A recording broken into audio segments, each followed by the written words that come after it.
Okay. Sounded good, Mr. Divine. Thank you. Sounded good. Mr. Allison. Maybe we should just refer to each other in our surnames for the entire episode. Mr. Allison and Mr. Divine. Mr. Divine. Here to talk about the world of pedals.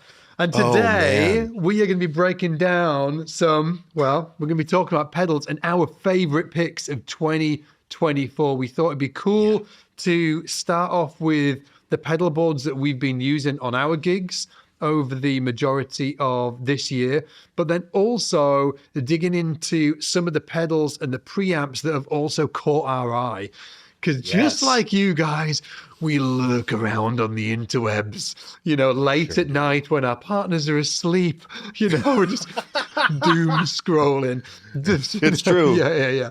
So, yes, I'm going to be outing myself today and talking about what I've been doom scrolling about over the last 12 months. But Ian, do you want to kick it off with what's your pedal board been for the most part of 2024? Okay.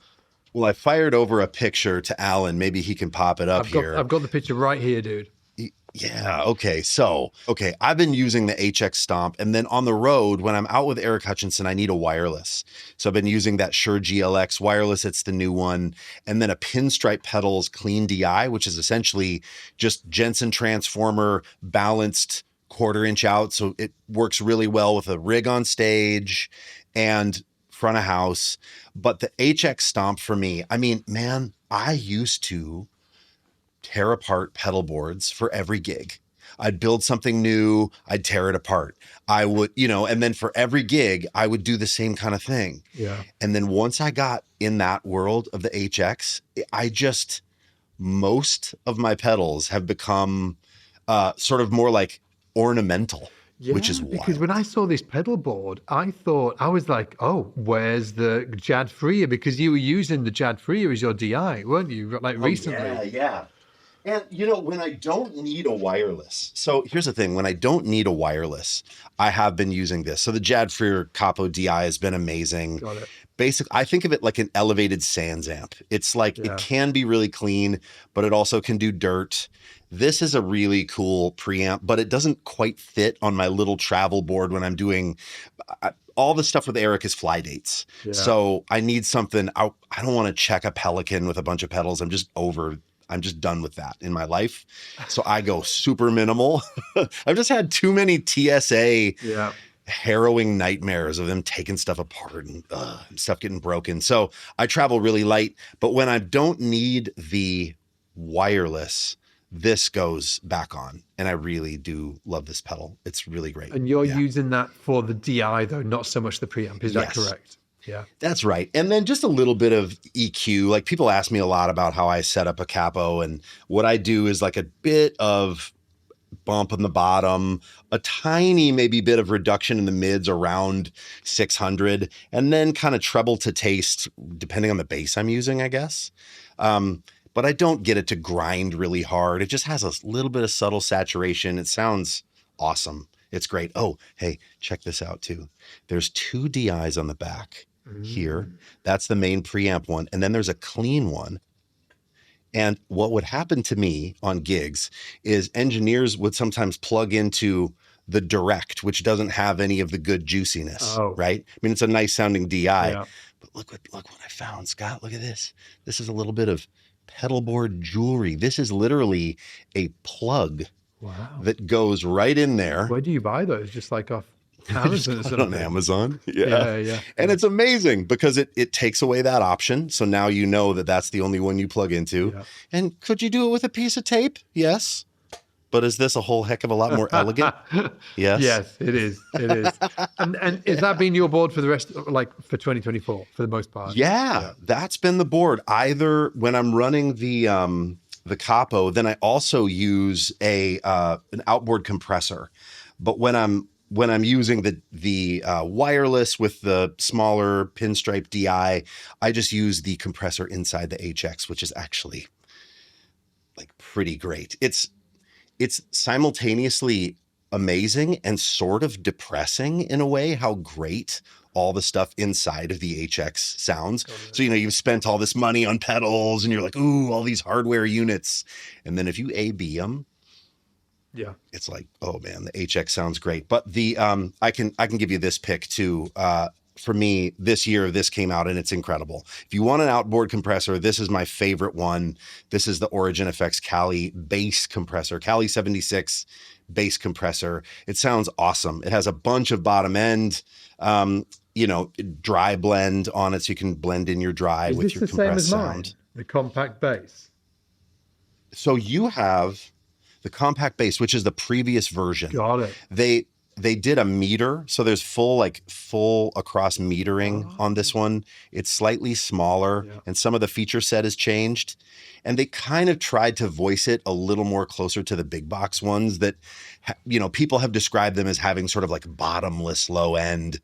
Got it. I don't know. They do sound really good and big and like really deep in the bottom if you want them to be. And this is supposed to get a little closer to that. I haven't done like a direct A/B comparison, but when I got this one, I put it on the board immediately. So the board for a while was the Capo, right? And then the HX Stomp. And those three pedals, in terms of just like a really nice combination of outboard gear and digital gear, is really, really great. Yeah. So the other compressor that Ian was talking about is this bad boy that I've got on the screen right here. So I've got one of these as well, and they sound incredible, but they're huge. They're really big. They're really big. Like that's the downside. They're as big as my head. Yeah, like it's a head-sized object on your pedal board. So like you, I've got a smaller one. I think it sounds great. Actually, I think it sounds great. If you just bring on my pedal board, Alan, you'll be able to see it down here.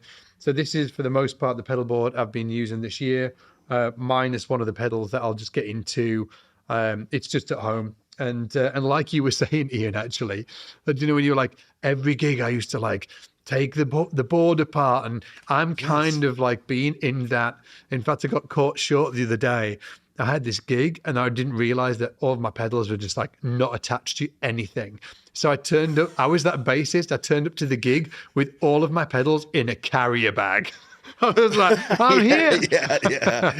I'm ready to rock. Yeah. I love that. I love that. Yeah. So as you can see on the right-hand side here, we've got the Cali 76. And for me, it just sounds, sounds beautiful. Sounds great. Can you turn it off and play? Like, is there a... Yeah.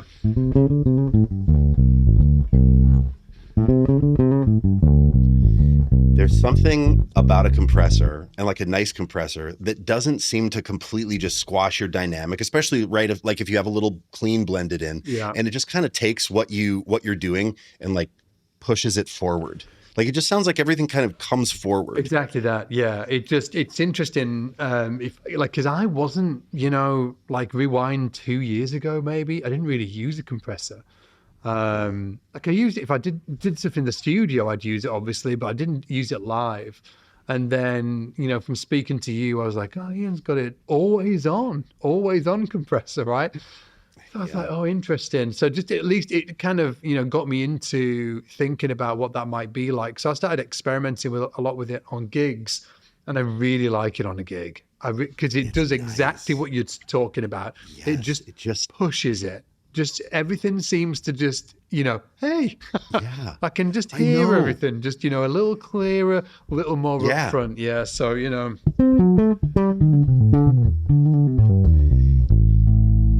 Ooh, gosh, you sound good, man. Oh, cheers, dude.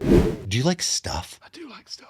Do you like free stuff? I love free stuff. Do you like free bass gear? I love free bass gear. How can we get some of it? Well, if you want to get free bass gear, you've got to go to SBLGiveaway.com. SBLGiveaway.com. We do monthly giveaways every single month. It's completely free. You just need to go and sign up at SBLGiveaway.com. We're just doing it for the bass community. If you want to be part of it, again, completely free. To just jump on that list and be part of our monthly giveaways over SBL. So again, links in the description down below, or just go to SBLGiveaway.com.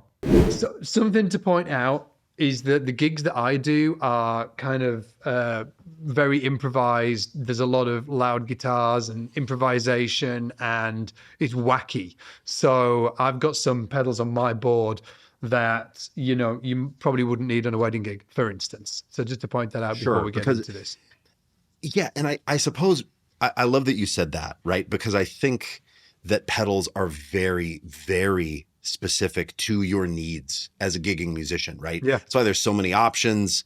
So the stuff that I have is going to be different than the stuff that you have because we're playing in different worlds and different gigs. But it's fun. I love seeing people's perspective, right? Like I don't even know what's on your board. And Alan, can you bring the board up? I haven't seen it yet. Can we bring it up, Alan? No.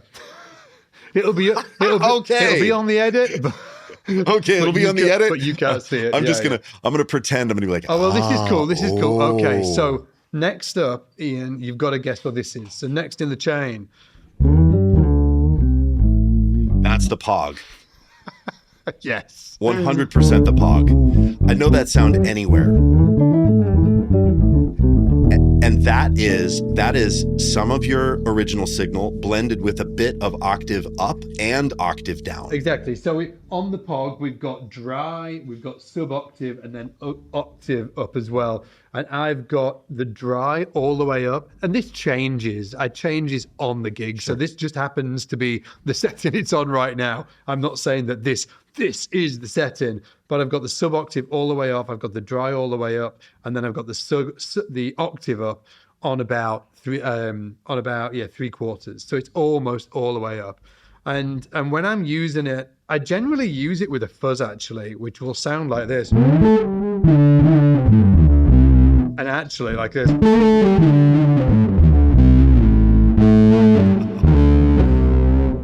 And it sounds with a bit of reverb. Oh, with a bit of verb. Yeah, so I've got a bit of verb on it. Fun. Yeah, so I've got the Pog running into the micro Pog, running into a Pork and Pickle Way Huge, and then into a Hall of Fame TC Electronic, and that's how I get that, you know, that sound, which is super fun to play around with.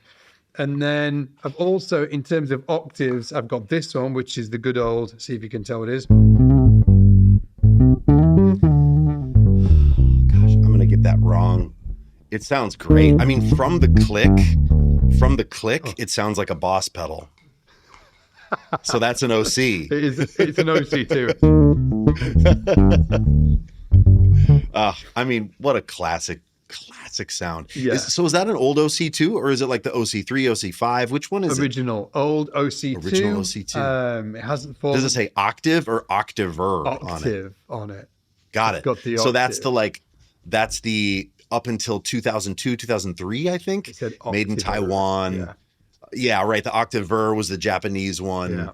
Yeah. Those are still amazing. I think blind taste test.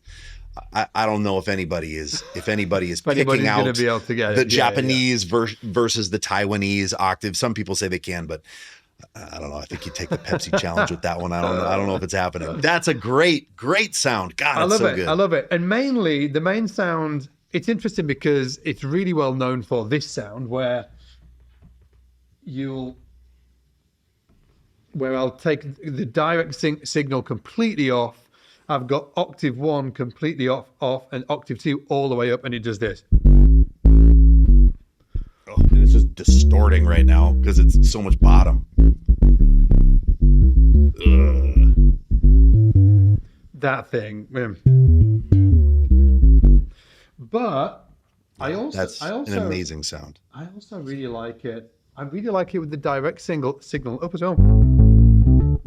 Yeah. That's that like Tony Levin, Daryl Jones. Exactly. I'm trying to think who used to run it that way. I mean, we did a video about the octave pedal. Yeah. I don't know if that will be out by now, but Me neither. yeah, that classic like blended sound. Yeah. It's Pino too, right? Pino's always blending the octave when he uses it, and that's a great sound. I think as well with the OC2 on that specific setting, you can, you know, whatever, right?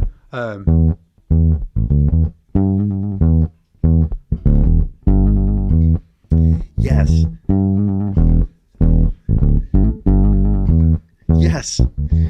You know, you can switch it on and off in a really musical way, and it's not a completely different sound. You know, or like, let's say, you know, you're playing that thing, right? And you play it 8 times, and the first 4 you're playing.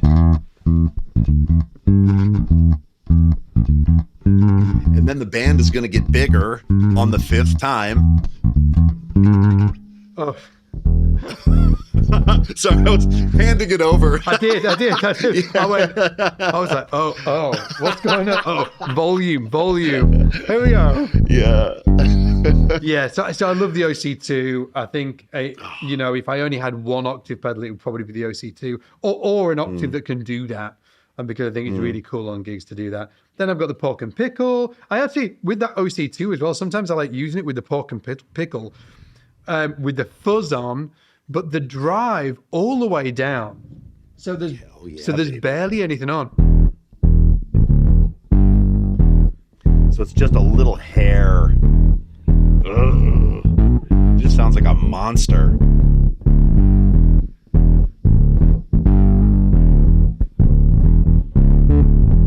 It's just a hair like that. And if you want to just to demo that, this is with the OC2 off. This is just the pork and pickle. That's such a great sounding pedal. Just that little bit of almost kind of amp.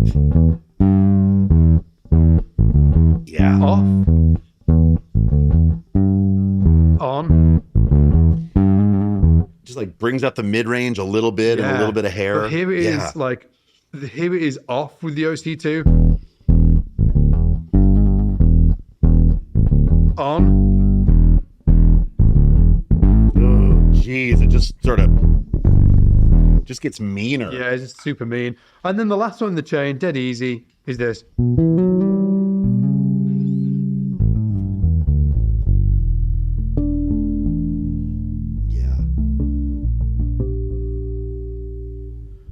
Yeah, just like reverb, because with a reverb. I need the reverb because a bunch of the stuff I play, I end up soloing and stuff like that, and without it, it's just, for me, it just seems super dry. I'm like, oh, right. You want a little, to sound like you're in a space or to give.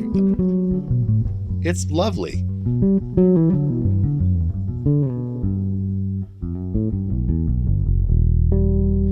Hey, tell the good people just real quick too about that bass real quick and what strings you have on it. It just sounds so good. BB 3000 Yamaha 80s. Late 80s? 80s, yeah. Late 80s. Yeah. Neck through, made in Japan. Freaking awesome. Ebony board. Feels great. Love the neck. Hate the bridge pickup sound. I hate it. But I love the P pickup. P pickup sounds great. And I was inspired to play this because Jonathan Marin, who I've been watching for years, and he plays this. Friend of SBL. Friend of SBL. He's been playing he's not on the BB at the minute. He's playing a lot of P bass at the minute with Donny McCaslin.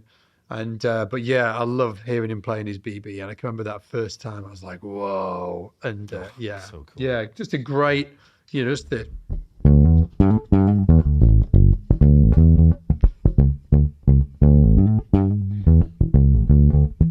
Sounds excellent. And that's what the Cali, yeah? This is the Cali on. Let's see.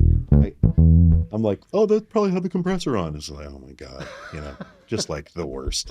Remember when I would be like tuning vocals back in the day. I used to do like mixing and mastering, and I would remember like tuning a vocal and really working on it for a while and being like, that's sounding better. Yeah. And then looking at the plugin and seeing that it was on bypass. Oh no. You're like, you're like, what is happening? Oh my God, the power of suggestion. Yeah. What's Leland Sklar got on his bass? The producer switch. The producer switch, like a little switch. Yeah, that's so. It would classic. Be like like that switch on your bass. It'd be like if someone said, he would say that like a producer would say, it's so close. The bass sound is so close, but is there anything you can do? And he'd say, oh, for sure. And he'd go and he'd make sure that they could see him flip the switch, and then he would just play in a different place with his hands. Like if they needed it warmer, if they needed it brighter, he'd move his hands and play. But seeing the switch tricks that it's like, something has changed electronically, but the secret was the switch was wired to nothing. There was nothing there.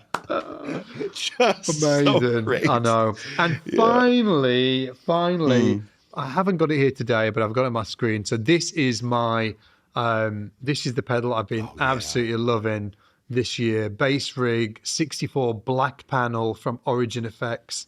I freaking love this thing. I put it on the Bassman setting and it sounds beautiful. It just adds this whole sort of like valvey, tubey vibe to the sound. Just sort of like, you know, something different in the bottom end. It's just really great. So they're my picks. In terms of the pedals I've been using, they're my picks. The Cali 76 compressor, the Micropog, the Octave OC2, the Pork and Pickle, and the Hall of Fame by TC Electronic and the Bassrig. You kind of will say you sort of glossed over the Pork and Pickle. I know we've talked about it before, but that's from Way Huge. Yeah. And that's a pedal too. I started to use the Pork Loin, Yeah. which was just the overdrive circuit, the purple one. Did you ever have that one? No.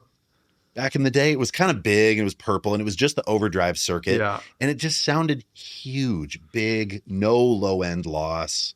And George Trips just makes some really, really cool stuff. Yeah. So Dunlop bought Way Huge years ago.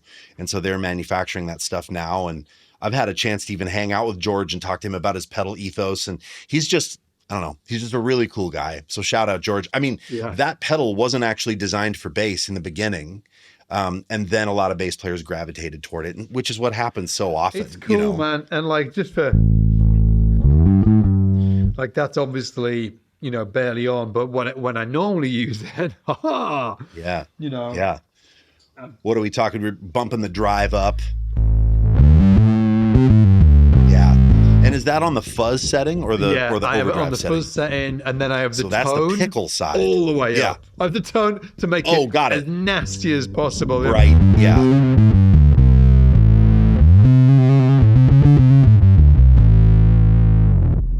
Sounds incredible. I love it. So cool. Yeah, I love it. So like creamy and thick. Yeah. So yeah. So then the Pork and Pickle. So they made a pedal called the Pork Loin, which is the overdrive, and then they made a thing called the Swollen Pickle. And those two pedals were really popular, and people wanted. I see your 8th grade brain, dude. I feel like you couldn't get away with it now, but for some reason in the like early 2000s, just like ridiculous euphemism was like, hey, it was cool. Now it's kind of like, do I have to say swollen pickle? Give me a swollen pickle. Yeah. But so now the Pork and Pickle is the combo, right? It has a switch where you can toggle between the Pork Loin, which is the overdrive, and then the Pickle, which is the fuzz. Yeah. And it's badass. That's a really cool It's a great pedal. Yeah, it's a great pedal. Yeah. So, should we do our picks for this year? That in terms of the stuff that's caught our eye. Yeah, for sure. I mean, and maybe we haven't tried it. Like I have got. Let me just have a look here. 1, 2. Well, I've got a bunch of stuff here. I haven't gone through You've got some more pedals. I have stuff. Oh, go for it. Go for it. Yeah. Oh yeah, man. Bring it so on. I've showed you the rig that I was using. I haven't gone through the sounds in the HX. We could do a few things with that if we want, but so I've been entrenched in this HX Stomp world and truth, like shameless plug, I make presets. I know you know this. I know. For the Line6 HX Stomp. But like, so I am incentivized to use it because it's like a side business for me. I make presets and sell them for the HX Stomp, but it's because I use it. I love it. All the presets I make, I use. So I can go through a couple of those if that might be interesting. But I think when I find a pedal that's outside of that world, it's hard for me to break out of that because it's the thing that I'm just using. Got it. But when I plug into something, I want it to inspire me kind of immediately to do something different or make a different sound. So like, so this, for instance, right?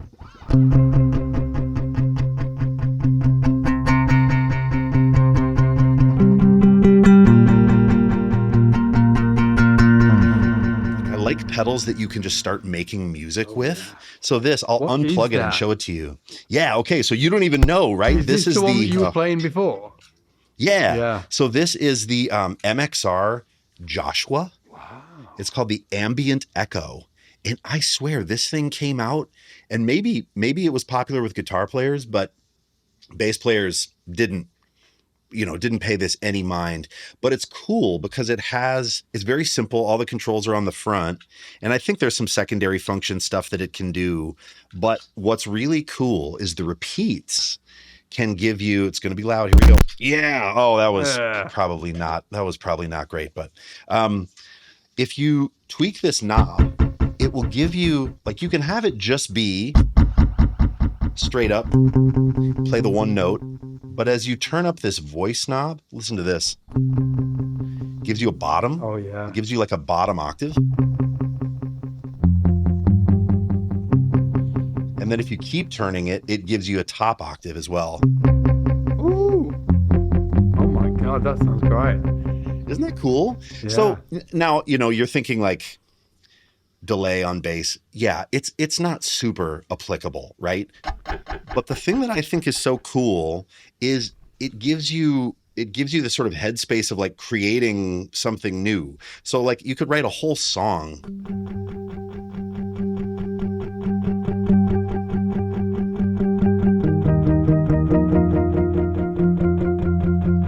Right? It just gives you these ideas, and I like that. I would never play something like that without turning this pedal on.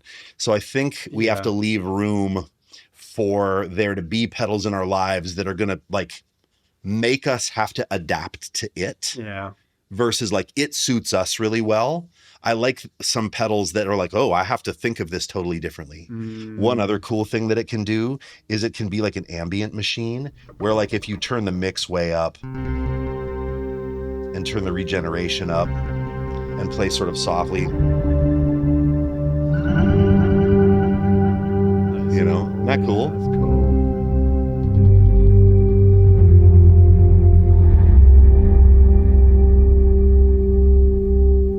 Yeah. So you can kind of create these sort of drones. Yeah. Which almost sounds like a synthesizer. Like sounds like the bottom end of a synth or something. Sounds amazing, yeah. And that's just that pedal. That's pedal, no octave pedal. Yeah, I'm not using any other thing. I'm just playing with that voice knob turned up to get the bottom octave and the top octave. Yeah. It's cool. That's huge. So that's fun. I thought, why not? That's a fun thing to experiment with. So, and I think too with delay in general, I think bass players sleep on delay because you can use a delay. Like, check this out. If you time a delay, you can use it to almost sort of like work on your time. Wait. Terrible.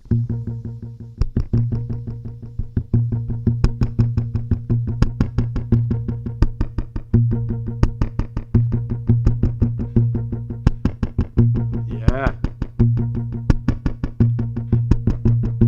Like it can be kind of a cool way to almost like back yourself. Yeah. Almost sounds like you're playing with a loop or something, but that requires you to be in time.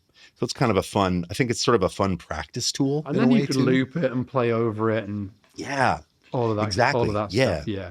What else do you got, dude? Okay, I got a couple more things. This is another total sleeper. This is also from Origin, and it's called the Halcyon Gold. And it's essentially their version of a Klon. And again, this is marketed to guitar players, but this is such a sick overdrive. Bass players never use Klons, or very rarely. And Klons in guitar world are like this grail. The holy effects grail. pedal. Yes, it really is. So I've muted my output now, so I won't make that horrible buzzing sound like a freaking noob, dude. Do it, dude. Such a noob. But let me plug into this and I'll show you. This is great for sort of like subtle drive. So like you've got that pork and pickle, which is very like warm. This one, so clean sound of the bass. This one can get kind of nasty if you hit it. But then if you play it really soft, it's just sort of like that thing that guitar players call edge of breakup. Yeah.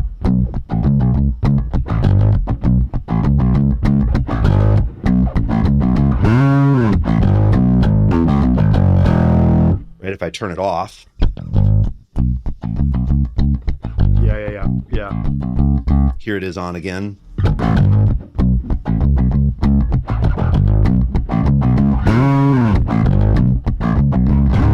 Yeah, it's really reactive. You can play it pretty, you know, you could, if you're playing it pretty, you know, without digging in, the actual overdrive comes down. Yeah, for sure. So if you play it light, but if you hit it, it's just, I mean, there's a lot of cool pedals out there. And if they're not specifically made for bass, it's okay. Still, you know, like still trying them, it can yield some really cool results. Yeah. So yeah, the Halcyon, they make 3 pedals in this range. They make a green that's a tube screamer, a blue that's a blues breaker, and a orange or yellow, this one that's a clon. And those 3 pedals, bass players don't know about. Yeah, the only generally. the one that I see is obviously the Cali. I see them people with the Bassrig stuff. Yep. And then there's another one, DCX. I see people with the DCX. Yeah. And the DCX. I actually made some content for them with that pedal. Yeah. That's like a preamp where it's sort of like a booster and EQ, but it also has overdrive in it as well. That's an awesome sounding pedal too. Yeah. But I mean, you know, how long is this podcast going to be? You know what I mean? I go through all these. Can I shout at you something that is really interesting? And I want it on my board in 2025. I'm going to figure it out. Have you seen this before?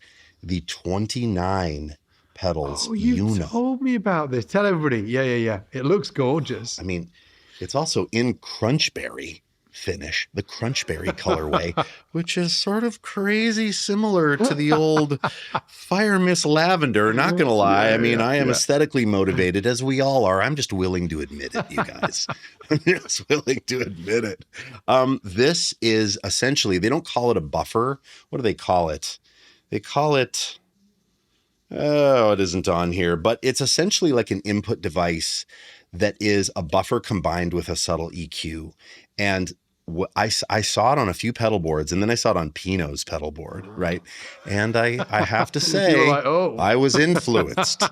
I was like, oh man, what's this? And I just think aesthetically, it's so beautiful. It has these toggles, right? Little pedal ASMR. So why is the buffer important?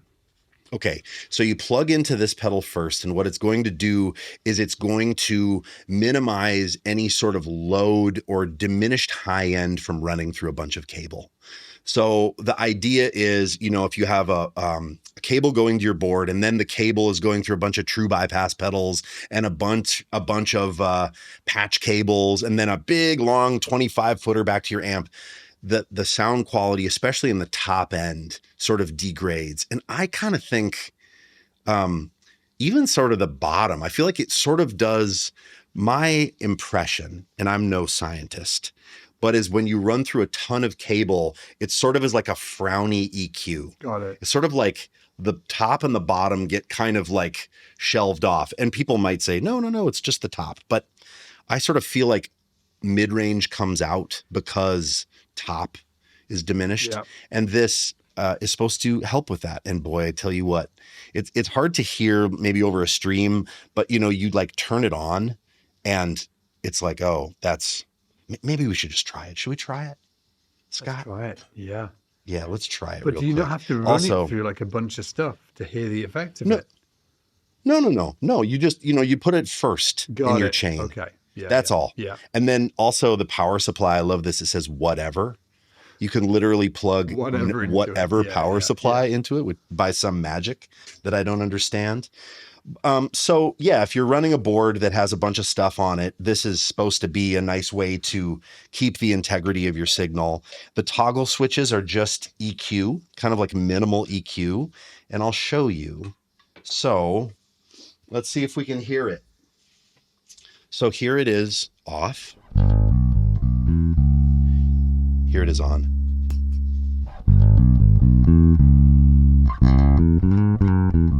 Here it is off.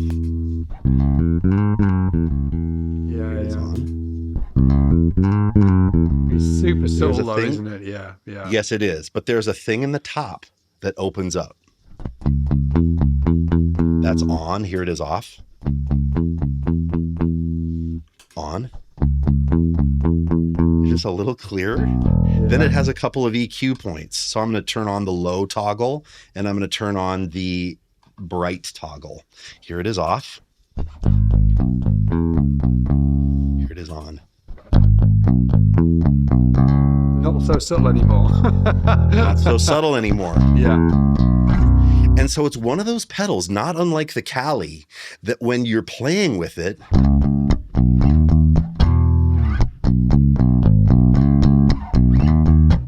and then you turn it off. Just sounds a little sadder.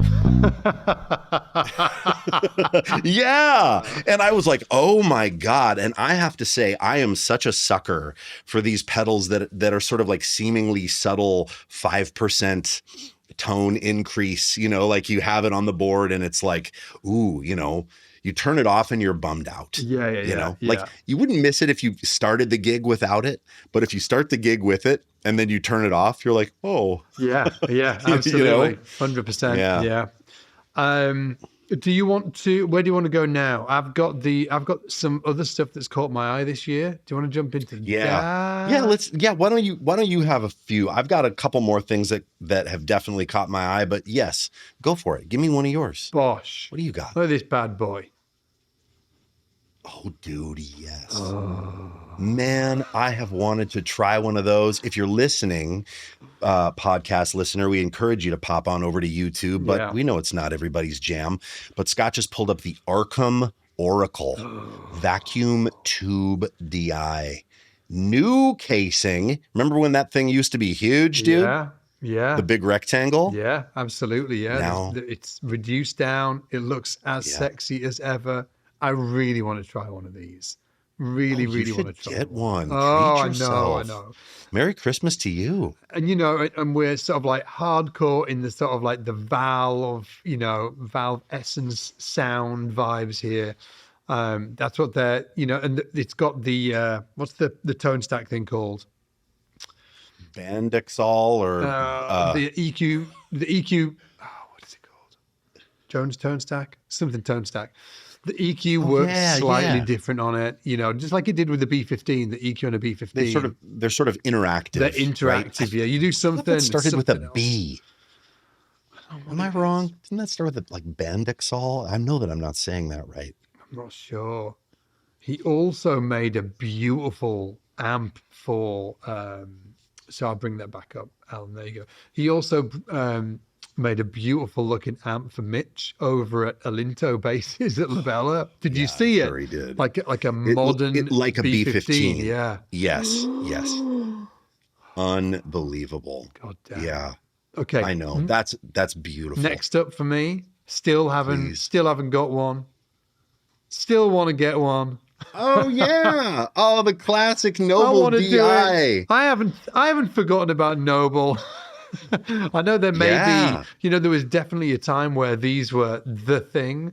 You know, everybody had a Noble and one of the big Calis, you know, one of the big Origin Effects compressors. There was that whole era, maybe sort of like pre-COVID, where everybody was like taking shots of their P-Bass and Noble and Origin Effects compressor. That seems to not be a thing anymore, but I haven't forgotten Noble, and I'd love to get my hands on one of these.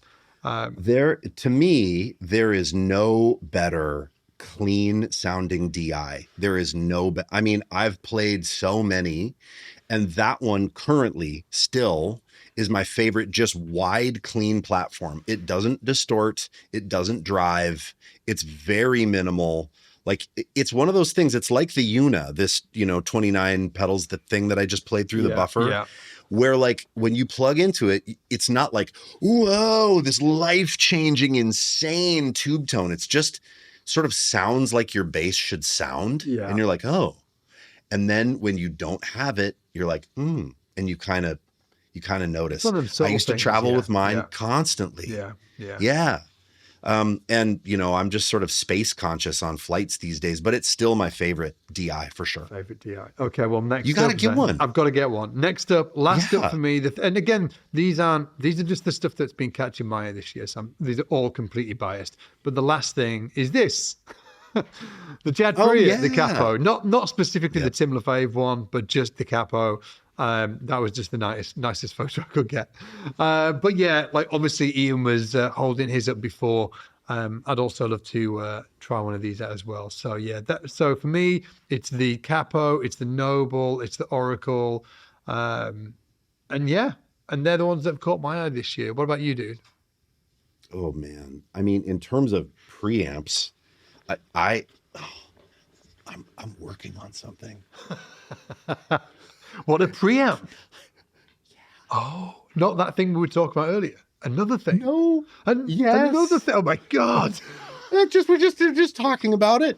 It's just incredible. But it's gonna be great. Oh. It's gonna be great. I'll tell you about it later.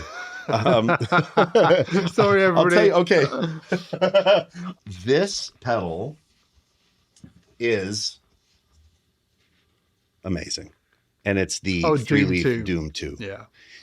And everybody, okay, it's, 3-leaf audio and it's expensive. And they, there was a while where they were super inflated on reverb. But the cool thing about the Doom 2 is it kind of emulates like a low gain synthesizer where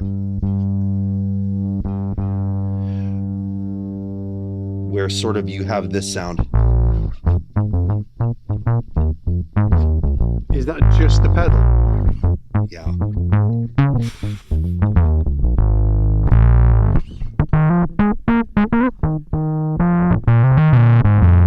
Right, it just almost sounds like a synth, and the higher you play,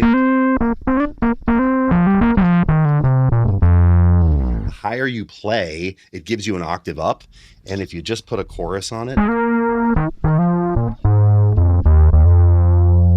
it sounds like a synth.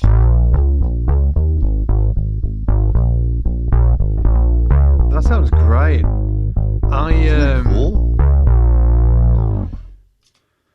You can blend it with clean, and so you don't have to do the synthesizer thing. It can get really nasty and fuzzy. You can do a standard fuzz thing with it, but I think that low gain thing with a bit of chorus and maybe then even, a little bit of octave is a really... And can you just do does it just do normal octave stuff as well or not? It's not octave, right? It's fuzz. Oh, it's fuzz. So the Doom 2 is fuzz. Got it. Yes. Yeah. And it inherently has an octave up sound in it, but that's just part of the circuit. When you play it down low, you don't really hear it, but when you play it up high,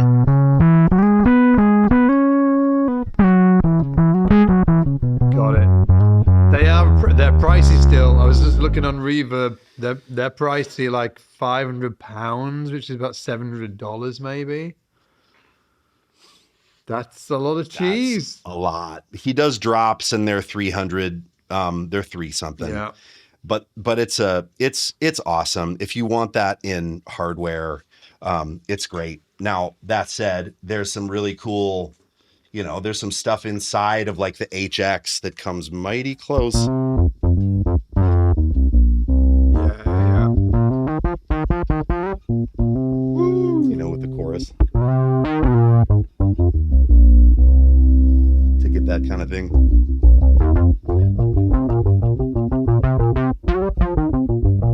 Yeah, dude. And that's the HX, like sort of version of it that I've stumbled across. But yeah, man, I mean, if you want the hardware, the Doom 2 is hard to, there's not a lot of things that sound like it. So that's sort of my fuzz pick, I guess. Dude, I nearly forgot to include not just one pedal, but a brand of pedals that are just blowing my mind. Yeah, cool. I don't know if you've heard of this guy. I think the company's called Celebrity Pedals. Oh, yeah, of course. This guy's freaking awesome. Yeah, I'm following him on Instagram, and he's a monster bassist, and his pedals. He's a monster bass player. He's a monster bass player. I've pulled this up. You can share the screen, Alan, if you want. Here are some of his pedals, right? The Magnum DI. The Compressor Me Street. the Brendan Phaser pedal, the Fuzztin Bieber. What else have we got? Well, and then he does a really nice OC2 called the Taylor Shift. Oh, the Taylor Shift. Look that one up. All right, there's no more in here, but there was Taylor. Definitely. You can stop sharing that, Alan. But yeah, celebrity pedals. I can't remember his name. God damn. His name Greg. Is it Greg? Name Gregory? Is it? Yeah, I think it might be so. Greg. Anyway, that guy's rocking my world. I mean, I think he's awesome, and he's just such a monster player as well. Yeah, he is a monster player. That pink bass. Yeah. Yeah, it's really good. I was just gonna try to find the Instagram, but man, I'll tell you what, that is a very cool pedal, and he'll also do some kind of like custom orders. Yeah, Gregory Hoffman, Celebrity Pedals. Gregory Hoffman. Let me just. Yeah, man. This guy needs some love because he's doing some sort of like outrageous pedals, but he also kills.